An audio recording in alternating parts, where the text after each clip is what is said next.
All right, we're back. We're live. What's up, party people? My name is Sunny Ray. This is the Sunny Ray Show. Took a little hiatus for about 2 weeks. Visited my parents. Got back yesterday. Had our first interview in a while. Back for the second one for the week. We're just ramping up, and my guest today is Ramon. I'm really excited to bring him on. He's an executive coach for founder CEOs. He's an industrial engineer with an MBA. He built a string of companies, one named a top 50 innovative startup, another returning 7x in 18 months before he turned to coaching, helping entrepreneurs scale their companies by scaling themselves. So definitely by far one of my favorite topics. So I'm going to bring on Ramon. How are you doing, sir? I'm really good, Sonny, and you? I'm fantastic. Just Friday home stretch. No big plans. I've been on the road, like I said, for about a week and a half. Glad to be home and getting back in the routine. So Ramon, tell me what you sound like you have a very interesting career. Why don't we just touch on, I guess, like what you're most passionate about today and what you're doing with coaching other founders, right? I speak, as you know, Charles and I speak to 15, 20 founders a day. We're interviewing people, we're talking to people, and being, of service to them is our passion. So the fact that you've now dedicated the next part of your career towards that is very exciting. So maybe double click on it. There are a lot of coaches out there, advisors out there, but you seem to have a very different, unique perspective. So excited to hear about it.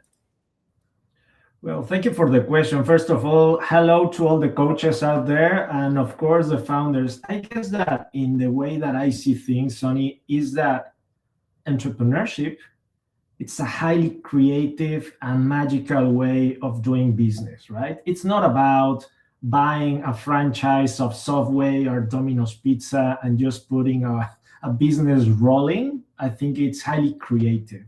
It's highly creative because we are building something out of nothing and making it in a way that not only impacts the world positively because we are solving problems, but why not? It's generating wealth, and hopefully there's a positive also development for the entrepreneur and his or her team.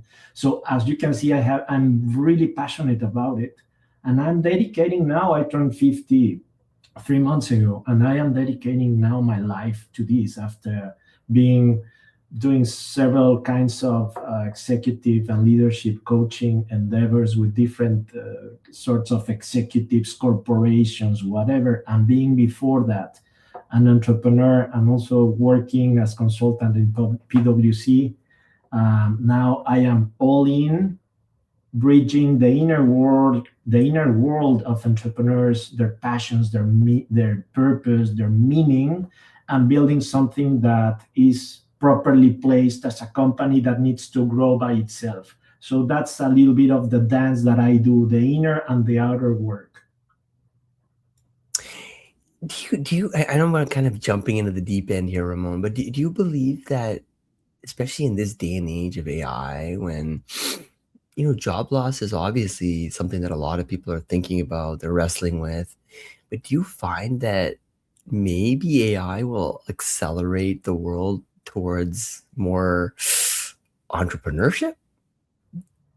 Because I mean, from a job perspective, I can see how AI is damaging somewhat, but I can appreciate how, from a founder perspective, AI is empowering, right? So I don't know, do you see AI? I mean, just how does AI fit into this mix of entrepreneurship as you see it? Yeah, well, I'm getting honestly goosebumps by your question because I think we are in the brink of a massive change. It's going to disrupt everything as we see, and I'm not here to plant any seeds of fear. It's just things are as they are, friends. Things are as they are. When the car came into the industry, all the people that were in the way working for carriages and horses and all that, they had to switch the way they did things, right? Or even in the medieval ages when people were writing and there was not a printing industry, right?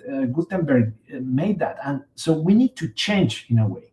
And actually, entrepreneurship by itself, it's a highly we change by just being entrepreneurs and doing our things, because we are going to be facing the unknown. We're going to be outside of our comfort zone every minute. Now, externally, in the context of business, AI, in many ways, is going to flatten the way entrepreneurs do their work, because it's not only about the prompts, right? It's about all the information that needs being gathered. And I think right now we're in the brink of bringing more entrepreneurs, yes, because there will be many people that will have to reinvent themselves. And the first thing that I say to all those people worried about their jobs is that they need to start thinking which unique problem, with their vision, with their experience, they can bring a solution into the world. And using AI is fascinating, right? When I started studying my industrial engineering career back in 1994, imagine that, we needed to become an entrepreneur. We needed to develop for 1 year a business plan. Now you can start a company in 2-3 days, a website with all that, just by answering some questions. So yes, AI is going to bring more entrepreneurs. Entrepreneurs in the sense could be small ones, but we could be making 6-7 figures, way more money through our entrepreneurial work than just working within a company. So I see, yes, changes, and I am super hyped about the opportunities that will come. Again, I know I have a bunch of questions and we're going to get to those, right? But I like to kind of stay in the moment. Where double click? So I'm somebody now. Let's just say I've been thinking about entrepreneurship. I have a career. I've focused on some industry for the last 10 years. Either I'm about to lose my job or I think I might lose my job. I really do want to pursue this passion that I've had, right? What do I do? I know your focus, by the way, just to call it out, is more, you could say, later on in the journey, right? When entrepreneurs are at that 20 to 25 employee stage, but you've gone through all of this as well, right? So what are those fears that people are facing? How do you help them kind of overcome it and actually get to that stage where they have a company of 20, 25 people? What comes to my mind is first naming that we think that we are facing something new, but in a way it's not new. Have you heard of the PayPal mafia? Elon Musk was part of the PayPal mafia, so sometimes within a company that grows, that scales, many people leave and they do amazing things with that. So I think that, friends, probably yes, knock on wood, that something bad happens, bad temporarily. But here is the moment to be courageous. And I know, Sonny, this is one of the keywords in your show. Being courageous is not feeling fear. Courageous is to move forward and to be who we are and doing the things we need to do despite fear. So I see this as an amazing opportunity for people to reinvent themselves and not be whining and complaining about the shitty job that they have. And now it's the moment to really take a stance and to bring something of value that it's unique to you. Everybody has skills. Everybody has experience. Everybody has a unique point of view. We don't need to be thinking about building the next SpaceX. We can start small. We could be an entrepreneur in the lifestyle business, something that it's comfortable for us. Or we want to disrupt an industry. We're speaking right now, they say that the next unicorn will be just with one person. I think it already exists. I heard that a few weeks ago. I don't know about that. But being an entrepreneur is not only about scaling and money. It's about feeling proud about creating something new. And why not? Working with the people that we want to, having joy, having enjoyment, and also creating a massive impact. And why not? Financial results. We need money. Money is not good, it's not bad, it's neutral. Money is what we make out of it. I don't know if that was enough or if I'm just going around your question, Sonny. Well, I just love how much energy you're bringing to every answer, and your passion just kind of comes through. So, and I haven't even had my coffee today. So, thank you. You are my coffee, Drinking Ramon. water. I'm drinking water. I got water. I got water. But so Ramon, maybe let's now double click on your story, right? You were an industrial engineer in Monterey before any of this. What did engineering teach you about people that you still kind of use in the coaching chair? Yeah, eventually we will come to some terminology. But first, let me clear out. I'm not an engineer. I studied engineering, and it gave me a point of view. I'm way more than an engineer. Sometimes in our language, I think that I am an accountant. So what happens to these people, going back to your previous question, that are going to be changing jobs? They are going to think that their identity is changing, and they having this existential crisis. So first of all, we are way more than the things we do. Now, I studied industrial engineering and systems. Why? And I'm sorry about being this puristic, but I'm trying to link the questions. Okay, Sonny. So for me, it's industrial engineering helped me because in my mind, there's a part of me that it's highly intellectually curious, and I really like understanding how things work. And this systematic approach of thinking of possibilities, chains of decision making, decision trees, cause and effect, a little bit Newtonian, really works. But systems are more quantum.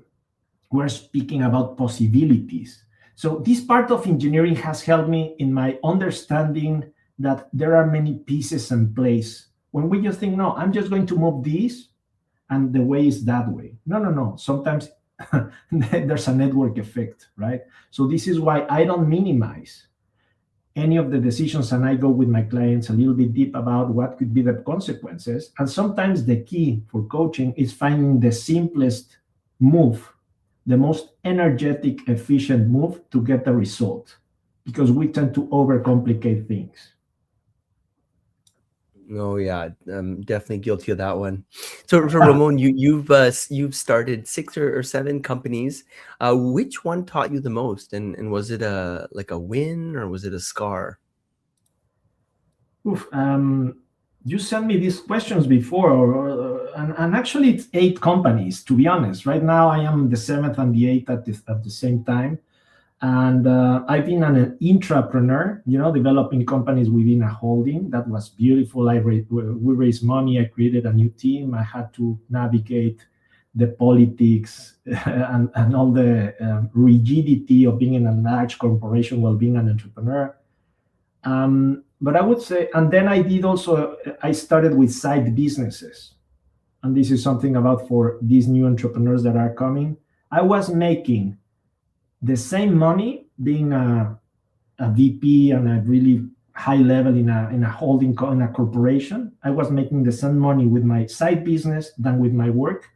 But in my work, I was dedicating 95% of my time.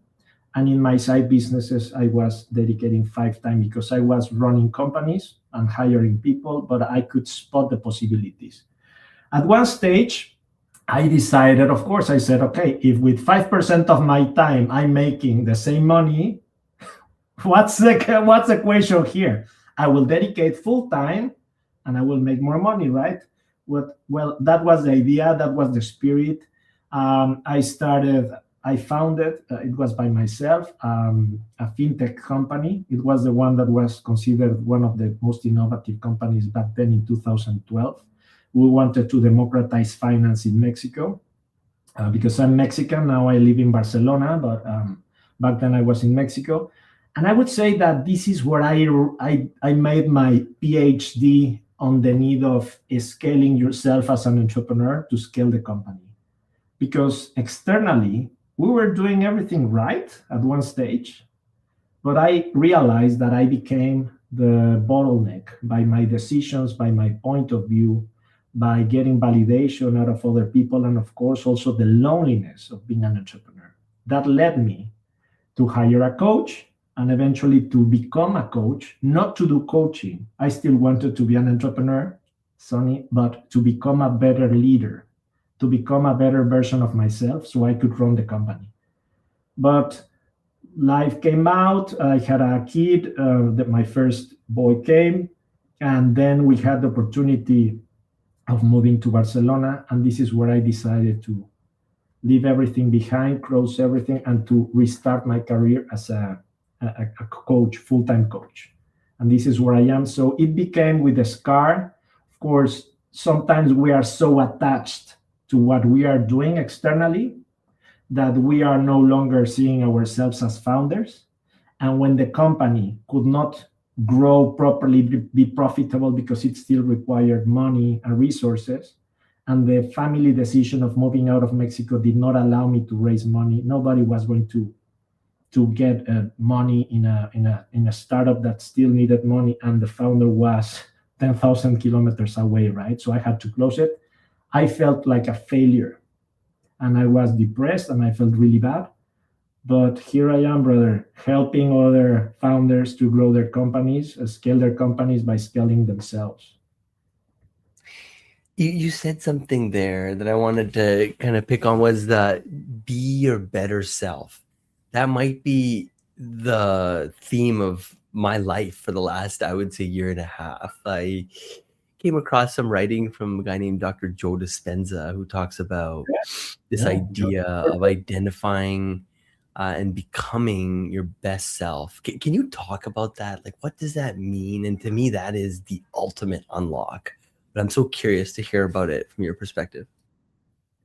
yeah. First, as a coach, I'm really curious about your story first. But if you want, I'll give you my perspective. Or can you share why you are in this becoming part, or what's triggering in you, and then I will give you my sense of why I think it's really important. Please. So what's the question? Is what's my story, or why am I trying to become my best self? Yeah. What's bubbling there that you Okay. are reading for you? Maybe not bothering, but okay. So let me try and see if I can articulate this. So and I think most people I know obviously have this ability to manifest, to make the invisible visible, right? The thing, the vision of our whatever our future. Now, and I've been able to achieve a lot of the goals I'd set out for my life, um, but there's still a little bit of doubt, as in, like, did I really achieve that, or did I get lucky? Or Mm. and if I really have this capacity, um how would I really put it to the test, right? So this thought came into my mind a few years ago, and I thought to myself, okay, the way I could put it to test is if I made my goals so absurdly, like, out of this world, and if I could go and get these goals, then without a shadow of doubt, no one can tell me one way or the other. And I will have proven to myself that I have the ability to turn the invisible into visible. And so on that pursuit, like I said, I came across, just Dispenza's work. And what he really cracked for me, I've always been intrigued by, spirituality, meditation, yoga. And then I'm also equally interested in science and technology and business. But those two worlds were very separate. My 11-year-old, a couple of years ago, coming out of church, one morning asked me, that, hey, how do you reconcile these two worlds? And I said, they're different. You don't need to. But that was what led me to be more inquisitive and to dig deeper. And I'm like, wait, could it be that they're connected? And long story short, that led me to quantum. That led me to essentially realizing that when you close your eyes and you imagine your best self, those are like these electrical signals firing off in your brain. And then if you can feel what it would feel like to be your best self, right? These chemicals start to be released throughout your body, and it starts to change the very nature of who you are. And you, at an atomic, chemical, at a spiritual, at a scientific, at a quantum, at every single level, you start to become that Sunny or that Ramon. And that was a powerful idea, because if you can become your best self by just closing your eyes, then what happens is when you open your eyes, you're no longer chasing. And then my entire life story is about chasing. It's about running after things. It's about getting the girl, getting the money, getting the whatever, right? The customer, getting the investor. And I realized that like running after things is like a failed pursuit. It doesn't make any sense. Instead, like I said, you can just simply become and attract, and just and then all of a sudden the Ramones and the universe show up in your universe, and the moments and the health and the wealth all start to appear. So I'll shut up, but that's kind of, I don't know, my summary of my recent discovery, which has changed my life. Sonny, how many times have you talked about this openly in public? I 15, 20 times maybe in the last couple of years. Yeah. But I also stream 3 times a day. Like I do a lot of content, but most of my content is where I'm asking other people questions. Rarely do people turn the mic on me, but you can see that I'm definitely not shy to share my opinions. But this part, honestly, thank you for your openness, because founders, the chronic pain that founders have is loneliness, and not being able to share what's happening. I say the word bubbling, right? It's like something is happening and we don't share because we're mostly focused outside. What are we doing? What are we achieving? I wrote this on my notebook. It's like the R is for results. Everybody, we are looking for results, right? As entrepreneurs, I need to change, to achieve the girl, or the man, or whatever, right? Something external. I need to pitch. I need to take the money. My first client, the product market fit, everything is outside, right? And to do that, we have the 8 actions. But there's something that goes before that, is the observer. How do we observe? What's our point of view? This is the ontological way of coaching that I learned. Ontology means being, who we are. And something that I want to bring is the part that as we are doing things, when we don't get the results, we usually go back into the action, right? We do more, we change a little bit, we tweak, we come back. But there will be a time when that's not enough. You can hire the mentors, you can go with the online courses, you can read as many books as you want, but you will need to go back from the results into the way you observe the world, who you are.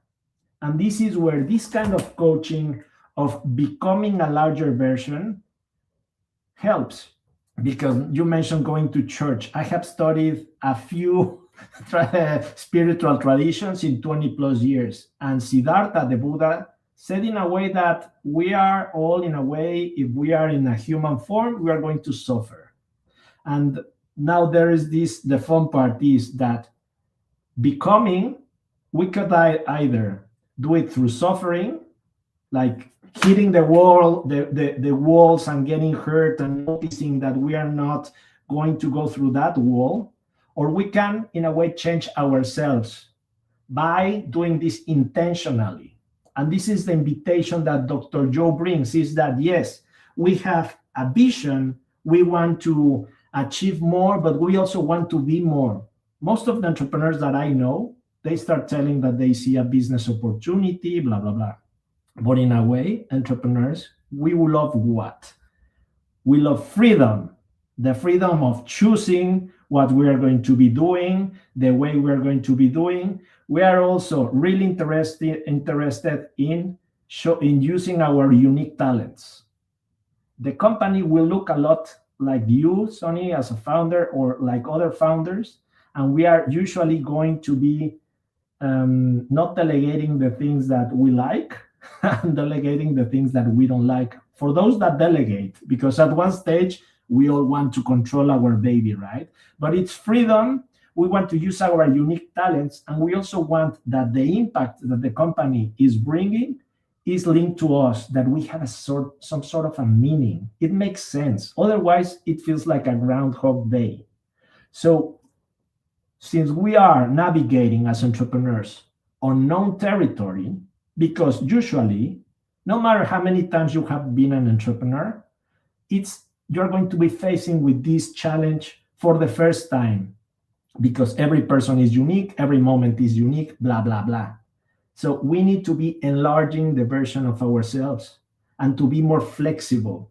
In neurolinguistic programming, they say that the most successful people are the ones that can upgrade the map of the world easier, that we can learn new patterns, that we can recognize things in a different way. It's not right now about knowing more. It's about how we can change our point of view and, of course, ourselves. Super interesting, yeah, because I mean, there's so much talk about AI alignment, but I wonder how much of it actually is about just like inner alignment, right? Or just like knowing yourself, which sounds corny, but I don't know. I find AI to be, I feel like it forces me to become my best self because I can delegate all those items that I never enjoy doing to AI and have it done for me instantly, right? So Yeah. I don't know. I feel like if you use this tech in a slightly different way than maybe what the average person is using it, you can find your future. You can use it in a very powering way. But if you don't know yourself, it can almost be disorienting. Just kind of like social media, right? Like right now, we're presenting to people, we're using social media to hopefully share experiences, but equally it could have been used to like pollute our minds, right? So I know I'm kind of I know these aren't the questions I told you I was preparing for you, but I've also gotten feedback recently to not stick to my script so much, and kind of go off the beaten path because Present moment. Let's flow with the present moment. yeah, that must be life. So um can you tell me, so one of your ventures returned something like 7x in about 18 months? Like what did you understand then that most founders miss? It was one of the ventures that I started as a side business while I was working full time. And I wouldn't say I was an entrepreneur in the definition that I started something from scratch. So, what I did, my first business in which I invested and I dedicated a lot of time, it was with a partner. And we bought a mortgage broker franchise in Monterrey. It's in the north part of Mexico. So we were following the rules. I was in real estate. I understood the industry. I had some contacts. So we purchased this franchise and we were helping clients that were buying apartments, condos, houses, land to get a mortgage, and we got paid by the banks. No, we were doing most of the hard work and bringing clients to the bank, and we got paid like around 1-2% of the credit as a fee. But what I realized was that following the rules really limited me and the business, because we needed to have an office in a shopping center, and we had this brand that it wasn't that sexy, blah blah blah. So I started to think, okay, what's the business of the mortgage broker, of the franchisor? It's they are interested in getting as many mortgages into their pipeline, because of course out of the commission that I got paid, they they had a part of that, right? So what I did is I joined forces with another partner, not the first one with the first franchise, but with another, and it was in another company in another city. And what we did was we created our own brand, and we got inside really massive real estate developments, 4 or 5 buildings with 100, 200 condos, and we put a team of people inside of the work of the chain of process chain, you could say, of sales, and we became the mortgage department of these large real estate development. What happened? That we had to pay salaries for 1 year for 2 people. They were there all the time, but we didn't pay for an office. We didn't pay for utilities, electricity, blah blah blah. It was just salaries, but we managed to entitle to give a mortgage to around 150 condos, apartments. So the return was massive. What's the reading here? It's thinking outside of the box. Nobody had done that. We had to negotiate with the company that gave us the franchise. We said, we're not going to be using your name. It's just going to be, let's say, our own name. We are bringing this branding, but we will use all your infrastructure, and you are going to just help us by giving those permissions to do this, and it was a home run. And actually, we were in a way milking the cow for 4 years, but we had massive returns. So I would say the bottom line here is thinking outside of the box and doing things simple, finding the way in which I can create the value, solve the problem in a simple way, not overthinking it. Actually, doing this in this way was easier than what we did with the franchise, with the first franchise in the in the shopping center. So somewhere in there, you went from building companies to coaching, the people who build them, right? So what was the moment that you realized that essentially was your life's kind of purpose in your work? Ever since, Sonny, I studied. Sometimes I'm sorry, I'm looking up on top. I don't know why I get inspiration for my answers, but I would say that I knew ever since I was really young that I wanted to be an entrepreneur and be related with business. I grew up with a lot of financial and emotional instability. Mostly my father switched jobs really often. So I was living in ways in the shadow of what it means to provide for a family, to show up at work no matter of your capabilities, and not really having a fulfillment way. And also my father tried to build some companies. So I grew with this lens, let's say.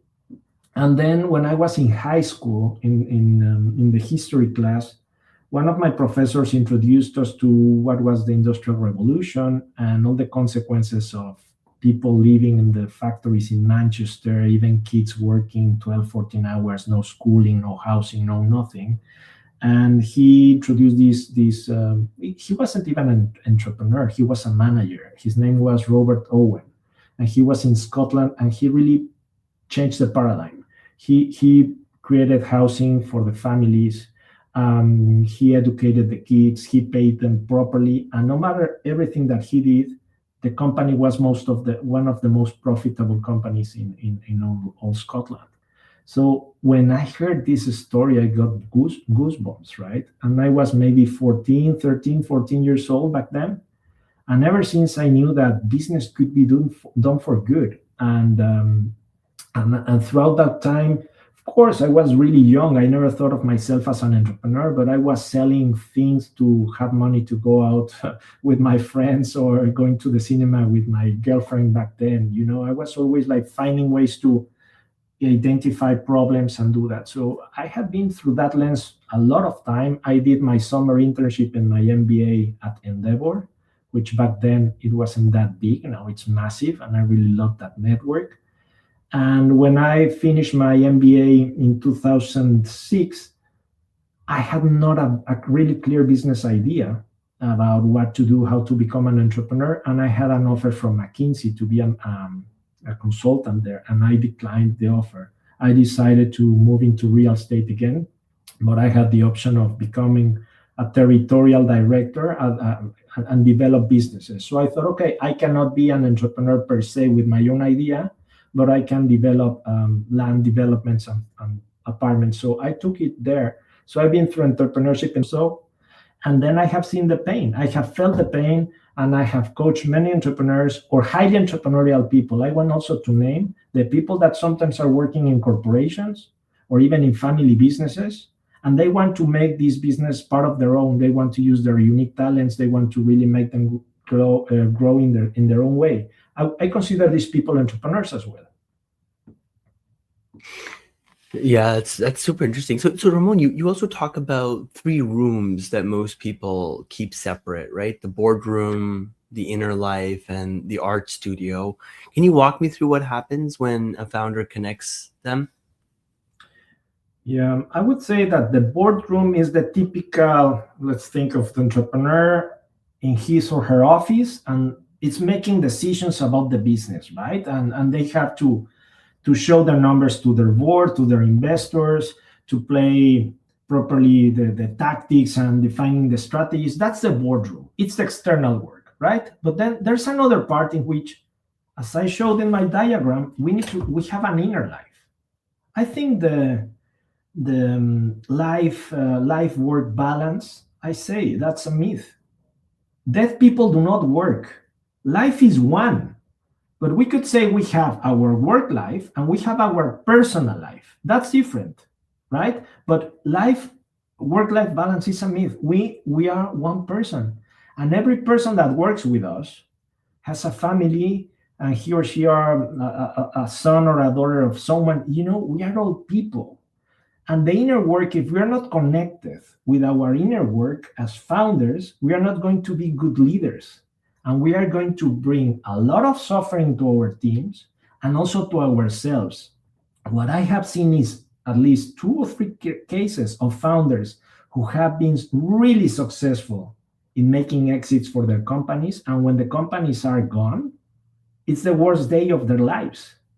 They feel the void of dedicating all of their identity in the boardroom part, in the external part. So that's the inner work. It's really honoring who we are. And then there's the third element, which maybe it's a little bit more in my sense of this business is art, is that we are all unique.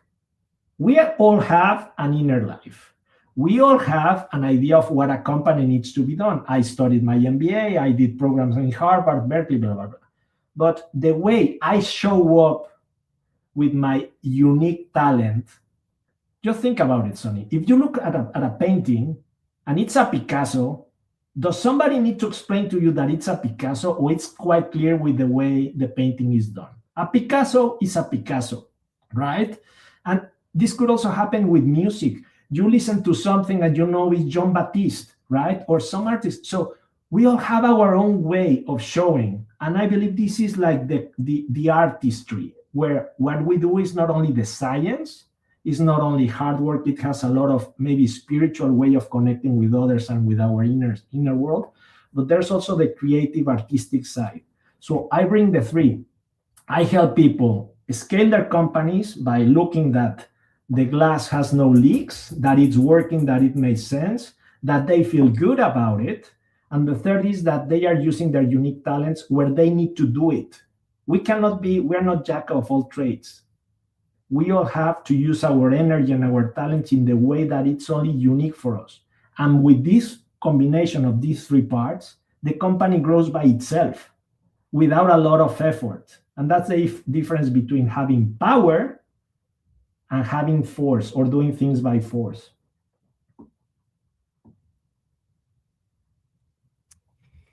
Most founders have never heard the word ontological. Can you define it the way you would explain it to, let's say, a skeptical CEO? Yeah, this is actually this model that I wrote down, OAR. It's an ontological model or way of thinking. It's that we all want to achieve results. We all want things to happen, right? So I'm taking a train to Madrid in 1 hour, actually, right? So I want to take that train. To take that train, I need to end this call, get my bags, I need to do things, right? So there's a path toward the result.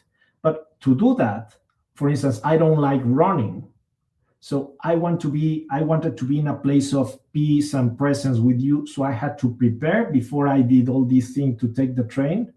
I needed to be mindful about where's my wallet, preparing everything, and also by being present with you in the best way possible. So I am preparing my own being, how I present myself for this call. And maybe you won't even notice when we are done that I will be taking a train, So ontology, it's the study of the being, who we are. And you mentioned something that I got really excited with the conversation with your 11-year-old at church, because you said what we do, or in a way you said like our spiritual life and our work is not communicating, right? That there are like these two different aspects. According to ontology, that's not true. And actually, that's the big challenge. This separation between a spiritual life and science, in a way, or how we do things, happened in the Renaissance, when there was this implicit negotiation between the church and the scientists. Because before that, in the medieval times, the earth was flat, right? There was not a lot of science and going together. So this separation still stands in the companies. I just had a call this morning with a coach, and we were thinking about, I was getting invited and noticing if I could join forces for some particular things with an executive coaching firm. And we were agreeing that in the business world, most companies are not willing to go into the inner work. It's mostly about performance. So it's mostly thinking in the scientific way, right? But we need to bring everything together if we want to bring wholeness into what we do. There is this definition of success, Sonny. The name of the person, I have it here, sorry. Oh, I don't have it, I lost it. But there is a definition of success, what success is. And success is what happens out there when it's aligned with what is happening in here, in here. There is this alignment. Who's successful? Elon Musk by being the first trillionaire? Or someone that is doing something that is happy with what's happening outside, but is really joyful about inside? I don't think money is necessarily a metric of success, and success is deeply dependent on our own point of view. I mean, even money isn't it just like a reflection to some extent of who we are? I don't see money as something that I need to get anymore, but it's something that I need to almost like grow into and deserve, if that makes sense. Like I have to earn it, which sounds obvious, but yeah, no, I love this idea. So you say that you do not just change what a founder does, you change the observer they are, right? And so can you talk a little bit more about that? And obviously, I mean, just even yesterday, like my wife is a devout Christian. I go to church with her, but I've read a lot. My parents are Hindu. I've read a lot about Buddhism and everything in between. And I love this idea of observer. And I remember just like a couple weeks ago over breakfast, I was talking to my two girls about this idea that I'm like, do you guys have this voice in your head? This like voice that's like talking. They're like, yeah. Like, and I'm like, so do you think you are that voice? They're like, yeah, I guess, right? It's like, have you ever thought about the fact that maybe you're the one who's listening to that voice instead of that voice? And so I'm just trying to like plant that seed in their mind that, because that voice can be paralyzing, right? Like sometimes if you don't understand the source of that voice, you can identify with it and become it. Whereas, when you're kind of like observing that voice, life can be a bit more playful and joyful, and all of a sudden you don't get attached to these things, and it's like, oh, just because someone said this to me doesn't mean that I am that, or just because I tell myself I'm this, it doesn't mean that I am that. But I have this like detached kind of view of it, right? So I don't know, can you talk about that, and what does that actually look like inside of a session when you're dissecting that? Well, first, I have like a macro journey. I have a 90-day program where we have a micro journey, right? About where the person first is finding who this person is. Really, honestly, I'm going to be open with you guys. I mean, you speak about Hinduism and Buddhism and Christianism now. Well, I use astrology sometimes, right? About as conversation starters, because friends, astrology is this woo. Yeah, it depends of who's talking. I'm not a new age guy who's looking for whatever peace and love. Honestly, I have studied the spiritual religions and ancient wisdom for 20 plus years. So if you want to plant a seeds in agriculture, you don't plant a seed in the winter. You plant it in the spring. There's an order for things. So I use astrology. I use human design. I use tools to make it a conversation starter with the person, to really see what's happening in the inner world, sorry, but it's inner work, it's really deep. Plus, I use my intuition a lot about the person. I have talked to hundreds of people, maybe thousands, and I have a lot of intuition. So I'm there like, okay, what makes you unique? And then also, where do you want to take your company and who do you want to become in that journey? And then what's on the way? What do you need? Why aren't you there? And sometimes it's, no, I want to grow 10 times my company. I'm like, no, let's do it 100 times. Let's dream big. So the contrast is more clear about what this person needs. So that's a little bit of the macro journey, of this path, and then of course I can continue the working with this person. But then every session again is like a GPS. Where are you? What do you want to achieve in this session, and how we go there? But also I have in my mind and in the design of the session the larger journey. And for me, I would say there's a difference, and I want to point this out, Sonny, about being a mentor and being a coach. So far, I have done a lot of things and talked to many people. I'm 50, I'm a little bit old in some patterns, in some way of thinking. And yeah, I have seen a lot of things. And sometimes I give my opinion. But what I love about my work is that I work with amazing and talented people, extremely intelligent. And friends, nobody's going to know more about your industry, about your work, other than yourself. My role is to hold the space and allow the person to think more clearly. How? Maybe clearing some thoughts. You mentioned about the voices. Yes, sometimes we get attached to our thoughts, right? We think about things and we think we're that thought. Or we're attached to our emotion. What's happening to us? And sometimes we're not even reading about our bodies. Founders do a really lousy job at taking care of their bodies. And then they pay the bills, right? So we need to take care and to realize all these three parts. So I'm sometimes tell them things, what to do, but mostly is helping them become more. The answers need to come out of themselves. That's how true growth is. Just think about AI. Using the right prompts, many answers will go there. But imagine that you are Michael Jordan. Imagine that there's no effort in playing basketball for you. Every time you go, you just jump into the court and you win and you win and you win and win without effort. That's going to be awful. We like to earn the points. We like to take the shots, you see? And this is the value. By doing the work, we become a better version, but we need guidance. We need someone who compassionately and non-judgmentally is there with us, that allows us to really to take the quantum jump of becoming a larger version of ourselves. And I believe that we all have that. Growth is not stopping when we are babies, kids, and teenagers. Growth, maybe it's not external that much in a way, but internally, the possibilities are infinite. Hey, Ramon, I only got through like not even half my questions, but I also know you have a train. So what I was going to say or offer rather is maybe we do a part 2 next week or something when you're settled down.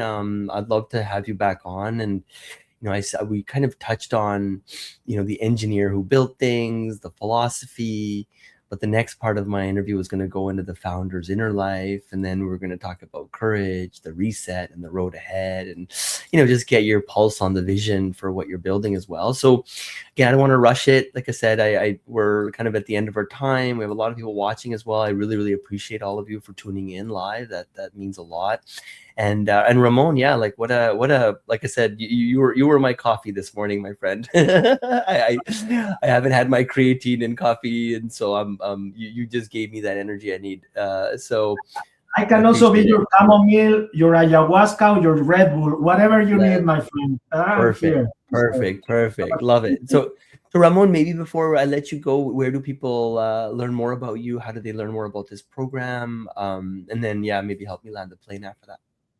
Yeah, thank you. I would appreciate if we connect maybe some links on the site, on the notes of the show. Sure. But I would say that it's easier for people to connect with me on LinkedIn, on Instagram, at Ramon Estrada T. At Ramon Estrada T, I would just say, let's keep it simple. I love connecting. Let's use social media first. And I'm here to build connections, first of all, and to know more of your audience and making new friends. Awesome. Like I said, Ramon, maybe in the next coming weeks, whenever you have some time, we can do a part 2. Like I said, I had a lot more questions, and I think this is a very, very, very interesting topic. Yeah, and not enough people talk about it, or rarely anybody talks about it. Yet, in my view, it might be the most important thing. Like if you're not building up yourself every day, then good luck trying to make it in business or family or everything else. Like, it's so key. Cool. Thank you all for tuning in. Ramon, hang out for 10 seconds. I'll just bring the stream to an end.